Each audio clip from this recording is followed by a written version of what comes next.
What's up, everybody? It's your girl, Amanda C. I'm back again for another My Paranormal Experience. So, in light of St. Patrick's Day today, I would really like to give you guys a twofer. This video will be circulating around my visit to the Oriskany battlefield when I was 13. For those of you that have been watching my other videos, you guys know that I am sensitive to spirits, whatever you want to call them, that kind of energy. I'm sensitive to that. There are a few things that happen to me when dealing with, different types of energy. It's completely different for each one. If something malevolent or something evil, something demonic is around, I will get violently ill. Like, I will literally vomit for no reason, like dry heave, and, get sick. For stronger entities that I'm really not used to, like strong entities that are out to try to push you out of a building, try to push you out of a place, malevolent spirit, I guess it would be better known as, I get headaches. Piercing, pinprick headaches. Like, it feels like somebody's sticking needles in my head. For nicer spirits, it's just a thick, almost like a heavy sensation. Okay, like you have someone pressing on your feet, pressing on your back down to your feet, like just a little extra weight added on kind of thing. So, with that being said, now you guys know what I experience when I'm around different types of energies.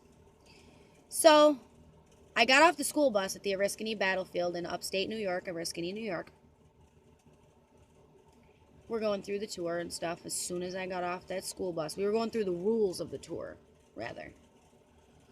As soon as my feet hit the ground off of that school bus, it felt like somebody dropped a 500-pound weight in my backpack. Just bleh. It was so heavy. And not very long after, there were so many people. I can't even tell you. There were so many men. So many. All trying to talk at once. It was monotonous, dude. It was monotonous. Crazy, crazy, crazy.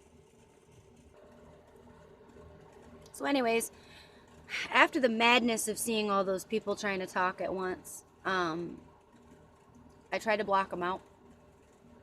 And when you try to block them out, they get kind of pissed and start yelling and saying things. And for people that don't have a sensitivity to this kind of thing, it's real hard to explain what it feels like, okay? To have this kind of thing. When you're dealing with a battlefield or anything where lots and lots of people have died in that area, it's probably not the best idea to go walking around by yourself, especially if you're sensitive. You can be overwhelmed real quick. And when I say overwhelmed, I mean they'll knock you right out. It'll knock you right out. You'll just crumple into a heap on the ground like I did.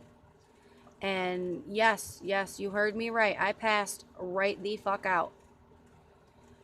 As I'm going along the tour, okay, this man kept popping up. This one particular man kept popping up.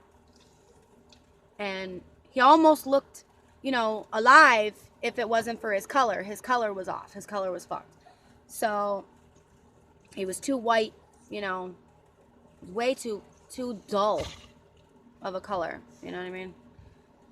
And then he looked at me and he smirked and he turned around and he walked away, and I went down like a damn sack of potatoes. And the reason why I went down is not just because that low frequency hum that nobody else can hear, and you can't even hear it, you can just feel it. Okay? And I know that sounds completely whacked out, but I mean it. Those of you that are sensitive, you know what I'm talking about. That low hum, it's like a hum that nobody can hear but you. And you don't even hear it, you just feel it. It's like in your head. Well, that shit got real loud real quick. And when that guy turned around and walked away from me, he was missing probably a good, from his rib cage all the way up. That shit was gone. Okay? That shit was gone. So, I passed out. I was 13. I was not really in control of that thing. And I'm sorry about the dings. I keep forgetting to shut my messenger notifications off. Well, it got me to the point to where I just could not stand up anymore. It overwhelmed me, and I passed out. I was carried onto the school bus and had some really nasty smelling shit put under my nose, wake my ass up out of it, and I spent the rest of the trip sitting on the bus with the damn bus monitor. And me and Pam were talking, and finally I confessed to this woman because I didn't want to sound like a psycho, like a weirdo. Oh yeah, I just saw a whole bunch of dead people. They were running up to me, trying to talk to me all at once, and I kind of freaked out. It's not exactly how I said it. I didn't blurt it all out like that, but it did kind of come out in a flood. And I can tell from people's faces. That's one thing about me. You know, if you know something about what I'm talking about, your face will give it all away. Your face will give it all away. As soon as I mention something that sounds familiar, you'll be like, your facial expression gives it all away. So I knew instantly. I'm like, okay, all right, I'm not losing my fucking mind. This chick seen him too. She's seen something. I know she's seen something. I never asked her, but I know she's seen something. So, yeah, that was my lovely experience at the Oriskany Battlegrounds. So, if you guys have ever experienced anything similar or anything like this at a battleground, you know, at a similar area, if you guys have ever dealt with anything like this, have you ever had spirits come up to you and actually try to talk to you? And if so, can you hear them? Can you make out what they're saying? Or am I the only one that suffers from this inability to be able to hear these people? Because in all God's honesty, they get pissed at me because I can't hear them. Well, that concludes my story. I hope you guys enjoy these videos. And if so, drop a like, a comment. Let me know how you feel. You know, good, bad, or indifferent. But remember, keep it respectful. Because nobody likes to listen to a dick. At least I don't. So, and I'm always respectful to other people and their content. So, once again, God bless. Stay safe, guys. And happy hunting. Happy St. Patrick's Day.